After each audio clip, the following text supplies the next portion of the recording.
Pilgrims. It's time for your favorite world-traveling, Bible-toting, soul-winning, Satan-hating, tried, tested, and triumphant host, Pastor A.J. Harold.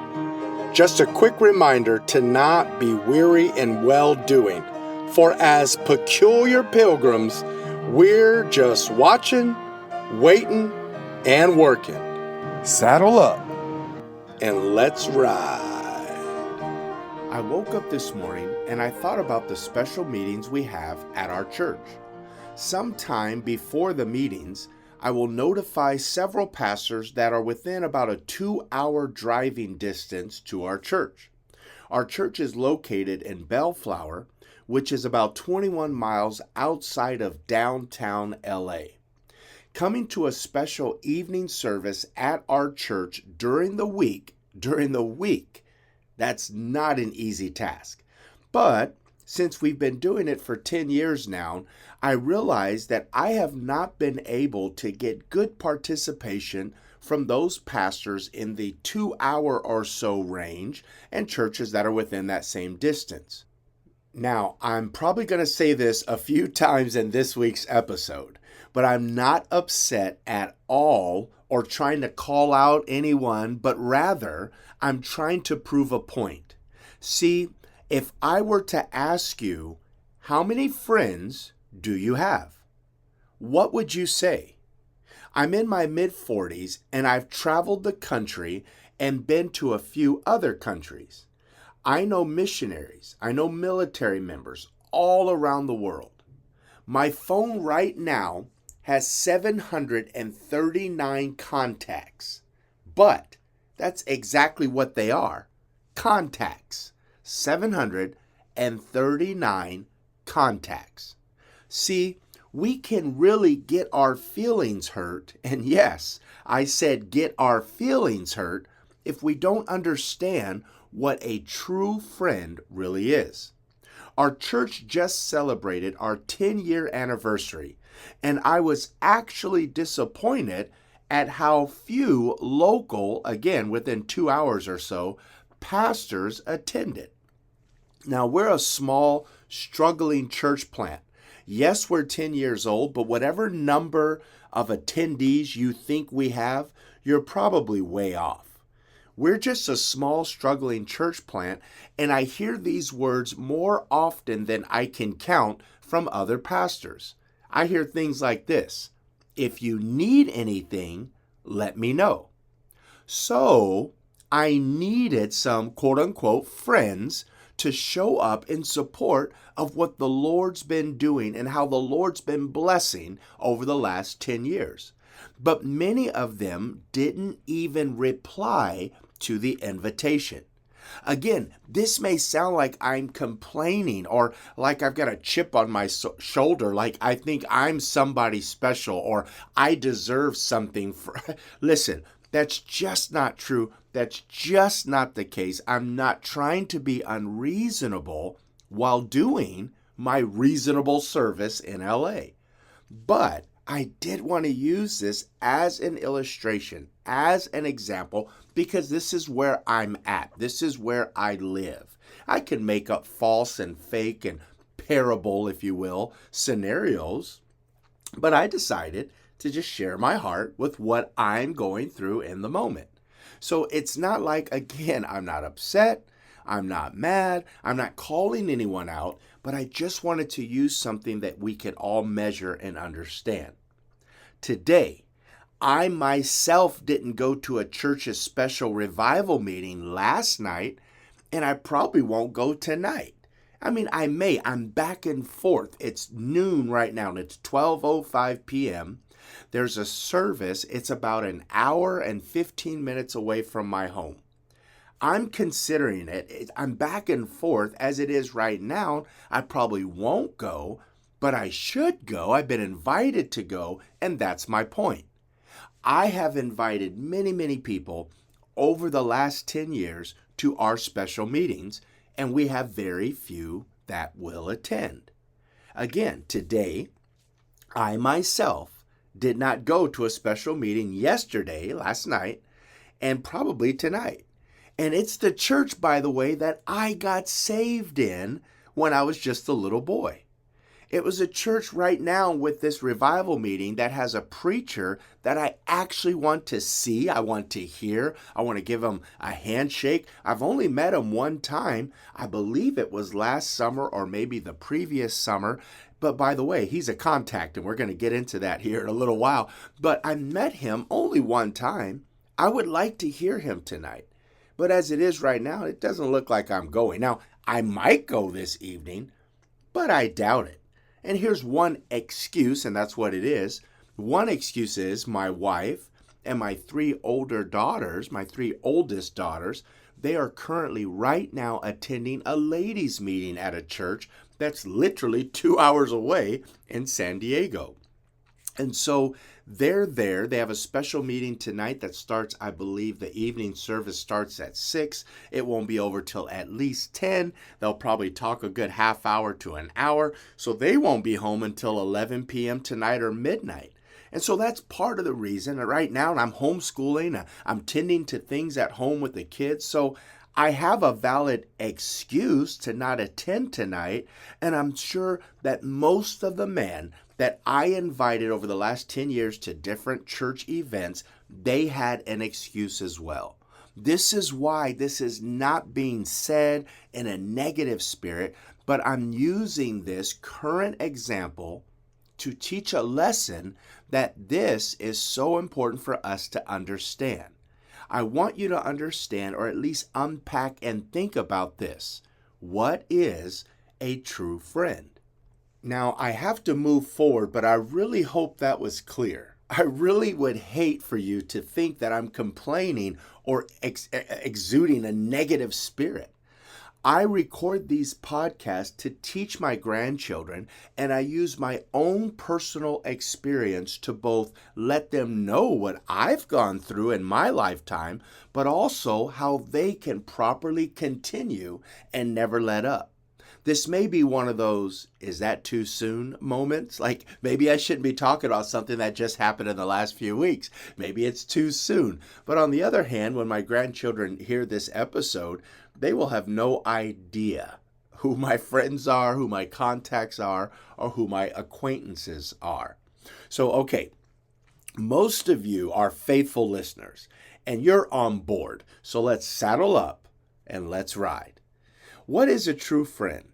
Well, first, let's define the word true. And to be honest, we're going to spend a lot of time with this word true.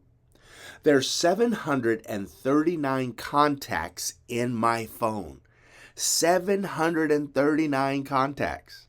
Why doesn't my smartphone call them friends? It calls them contacts. Contacts is defined as a touch, close union or juncture of bodies. Two bodies come in contact when they meet without any sensible intervening space. The part that touch are called the points of contact. Therefore, I have the ability to contact 739 people. I have the ability to touch them by reaching out to them via a phone call or a text. I cannot contact President Joe Biden or President Donald Trump because I don't have their personal, direct contact information. So what's the definition of true? We're talking about what is a true friend. So what is the definition of true? It means faithful, steady in adhering to friends, to promises, to a prince, or to the state. It means loyal, not false, fickle, or perfidious. Okay, in order to understand who a true friend is, we must break down that definition. First, it means faithful. I'm going to stick to our special meetings at our church for an example. So I invite several pastors who are within a 2-hour drive, but I've done it enough to say these words now. When I have a new event coming, I send it out to these same pastors and I say something like this. I know Pastor so-and-so will be present and bring his family. How can I say that? I'm sending out invitations to those pastors that are within a 2-hour drive. And as I hit certain pastors, I say, I know they'll be there and they'll even bring their family. We literally prepare for their family. We have certain gifts and certain things lined up. We know they're coming. I'm literally thinking of one specific pastor and family. How could I say that about this man? How could I say that about his wife and children? Well, it's simple. The pastor and his family, listen to this word, faithfully attend almost, if not everything, we do. Not necessarily everything, but almost everything we do. This pastor is a true friend because he has been a faithful friend. Now, I'm going to say this later, but don't think, let me just stick to my notes. I want to say something, but I'm going to just stick to my notes. Now, I feel like I need to make another disclaimer. I just don't want to be misunderstood. Not everyone can come to everything you do. Your birthday party is a big deal. Your graduation is a big deal. Your wedding is a big deal. Your promotion is a big deal. Your baptism after salvation is a big deal. Your retirement is a big deal. Your party of any kind is a big deal. And there will always be true friends that cannot be there. True friends won't make everything. They can't make everything because they have their own things going on. But over time, you have enough of a track record to call them true, to call them faithful, or you have enough of a track record to call them a contact, to call them an acquaintance. Let me unpack the word contact and even kind of mention the word acquaintance here now.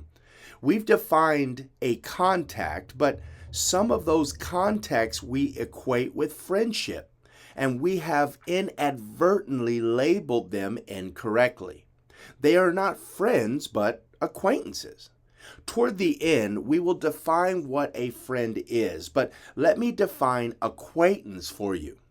It means familiar knowledge, a state of being acquainted or having intimate or more than slight or superficial knowledge, as I know the man, but have no acquaintance with him.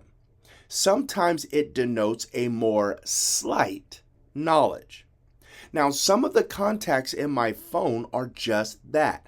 They're contacts. They're numbers of people that I wouldn't even know, the actual people, if I ran into them in a local supermarket. But some, at some point, we exchange numbers.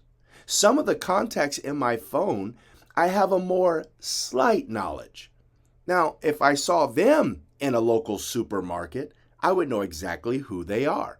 Anytime I see them from time to time, or even if it were a recent time, I've had more interactions with them, but contacts and acquaintances are not necessarily true friends.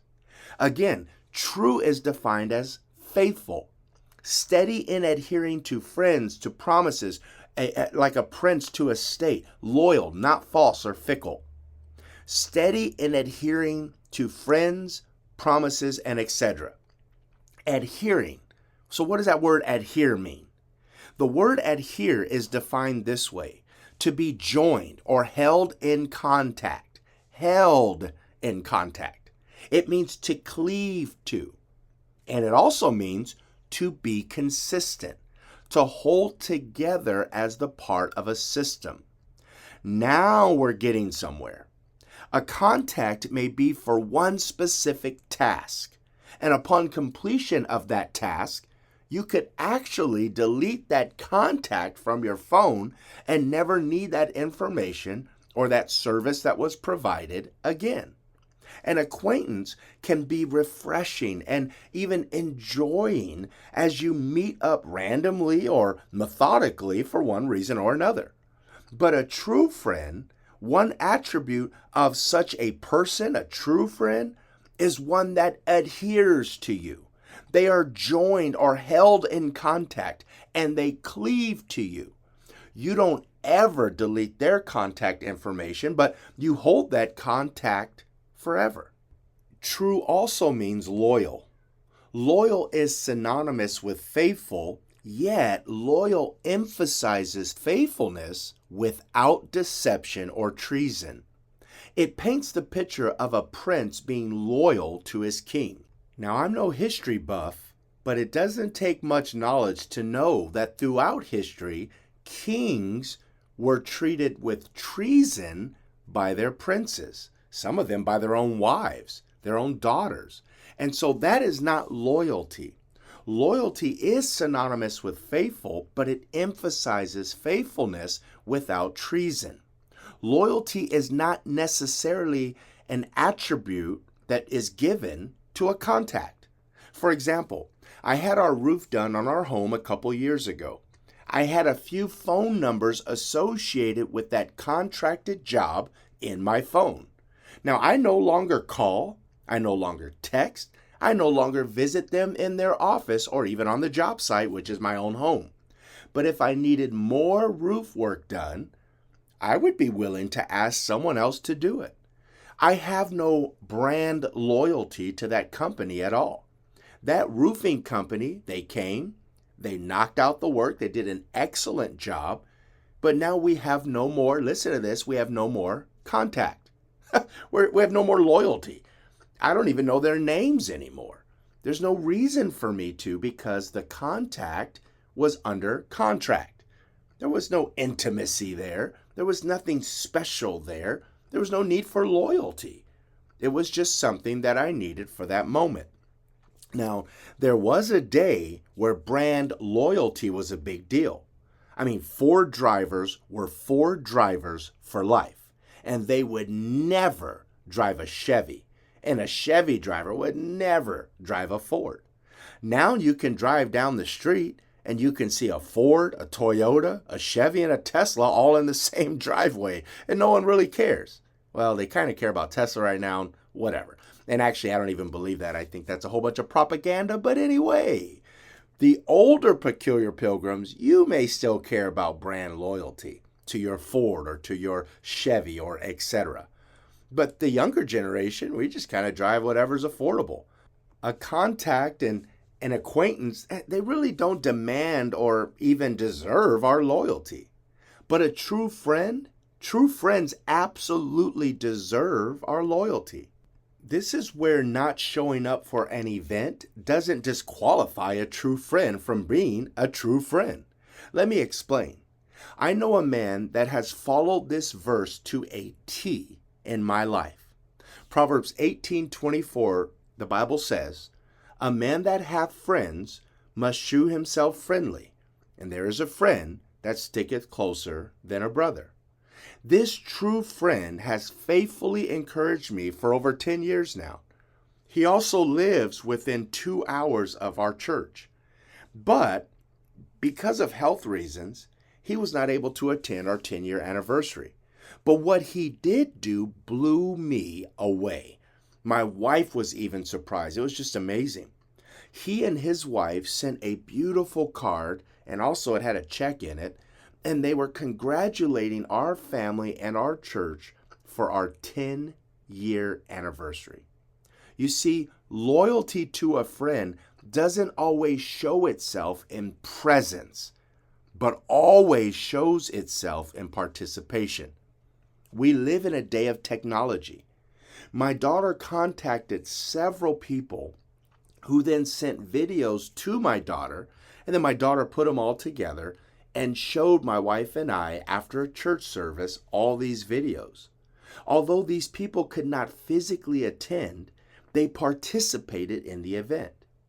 You, as a true friend, may not be able to attend, but you can pray for them, send a card, shoot them a text, write an email, write a hand letter and mail it. Participate somehow or some way. And to be honest, a true friend doesn't even have to be motivated to do that because they already want to do that. They're loyal. They're true friends. They already want to send flowers. Hey, we live in a day where you can send flowers on the same day if you call early enough. Look, there's so much to a true friend. There's so much that a true friend can and will do, and that's my point this week. A contact is exactly that. Just someone that you met even only one time and exchanged numbers. I met 3 college young men, actually 2 college students and 1 professor. All of them got my number last week. I've texted all 3, and I'm going to continue to try to, build a relationship with them. But right now, they're contacts. We just happened to be in the same meeting. They showed me kindness. I wrote them. We exchanged numbers. They're contacts in my phone. But I'm still getting to know them and learning their faces. And what is his name again? And I'm getting to know them. But a true friend doesn't need reminders. They know your birthday. They know your anniversary. They know your fill in the blank. Now that takes time, and I know all of that. But I've been pastoring for 10 years, and I can see the difference of a contact, an acquaintance, and a true friend. Grandchildren, not everyone in your life is your true friend. Someone wisely said, you are a very wealthy man if you have one true friend. When I was in high school, my pastor used to say that you probably won't have 5 real friends when you become an adult. I laughed on the inside thinking, what are you talking about? Like everyone in this room is my real friend. I graduated with 6. None of them returned my calls. None of them, we are very good friends. And man, we were great friends then, I thought. But as we've become adults, it's like we've fallen apart. I believe all of us still live in the Los Angeles area. So what am I saying? I'm saying that my pastor understood something that I didn't when I was a teenager. And grandchildren, what I'm trying to encourage you with this episode is not everyone is your true friend. Some of them are contacts. Some of them are acquaintances. But you are really wealthy if you have one true friend. When I grew up, I realized, oh, my pastor was right. Pilgrims, true friends are not designated by the fact that they are contacts in your phone. Let me finish this by defining the word friend. We've taken some time to unpack the word true. I don't have enough time, like I say every week. This is not a sermon. It's just a podcast episode. But I want to use this episode to just get you thinking. Not every contact is a true friend. Not every acquaintance, someone that you can recognize in the local supermarket, you see them and you know who they are and you know their name, doesn't mean they're true friends. So what is a true friend? Let me finish by defining the word friend. And I believe this will further clarify my point. Before I do, though, let me restate the last part of the definition of true. The last part of the definition means not false or fickle. We all want true friends, and may I encourage you to be a true friend. The definition of friendship. Now, this is a big deal, and we're going to end with this. Friendship is defined this way: an attachment to a person proceeding from intimate acquaintance and a reciprocation of kind offices. The definition continues, but I want to emphasize the words intimate and reciprocation. Again, it's proceeding from intimate acquaintances. Now, I have a lot of contacts in my phone. I have a lot of acquaintances all over the place, but I don't have a lot of intimate acquaintances. And I definitely don't have the type of acquaintances that are reciprocating what I am putting out. The definition continues, but I want to emphasize the word reciprocation. A true friend is not a solo project. In reality, in order to be a true friend, you'll need to have 2 people. You've got to have 2 true friends reciprocating their loyalty, their faithfulness, They're not selfish, there's no falsehoods, and they're definitely not fickle. A contact often is just under contract. An acquaintance is just one person that you know a little bit about, you see from time to time, but you really don't know the real them, and they definitely don't know the real you. An acquaintance could easily try to correct you, but because they don't understand you, you get easily offended, you get hurt, you're just confused, and you wonder, why do they see this way? It's because they're not a true friend. They know you well enough to think they know you, and so therefore they're trying to correct you. And you are just wondering, what is wrong? What's broken with this relationship? Well, let me just encourage you. They're not true friends. Now, is that bad? No. There's a place for every contact in your life. There's a place for every acquaintance in your life. But there's a special place for a true friend. A true friend can finish your thoughts. A true friend knows what to order you from the coffee shop. Or if you're my wife, definitely don't get her coffee. A true friend knows you. They know you. They get you. And there's just not a lot of people like that. Pilgrims, be careful how you label the contacts in your phone.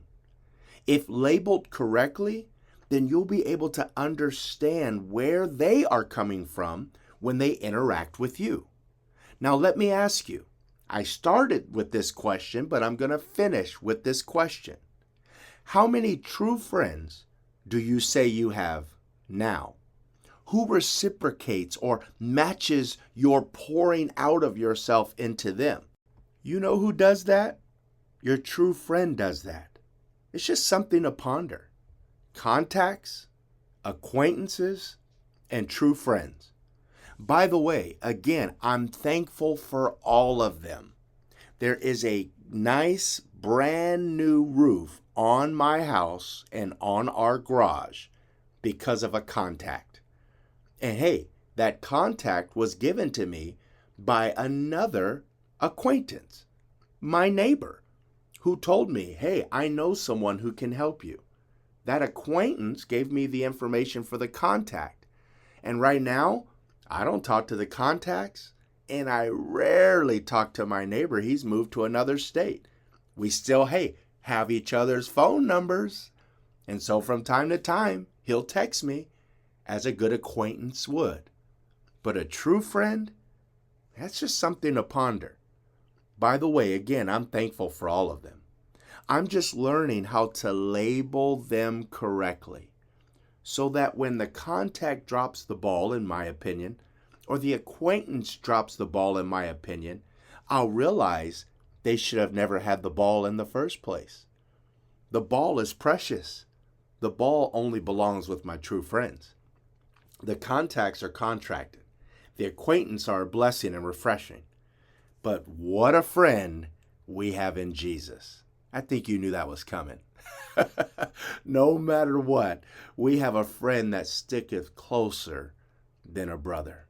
And that friend, who we are joint heirs with, that friend has given us contacts, acquaintances, and true friends. May I encourage you to be a true friend, to be willing to be an acquaintance, to be willing to be a contact. And may I encourage you to label them properly and never let up. Thank you for listening, and I want to encourage you to subscribe to this podcast and share it with your friends and family. We would not exist if it were not for pilgrims just like you. If you'd like to donate to help us with the cost of these productions, Use Cash App at Peculiar Pilgrims. and you won't regret it. Also, you can email us anytime with your compliments, complaints, critiques, and even criticism at peculiarpilgrimspodcast@gmail.com. We'd love to hear from you. Until next time, fellow pilgrims, never let up.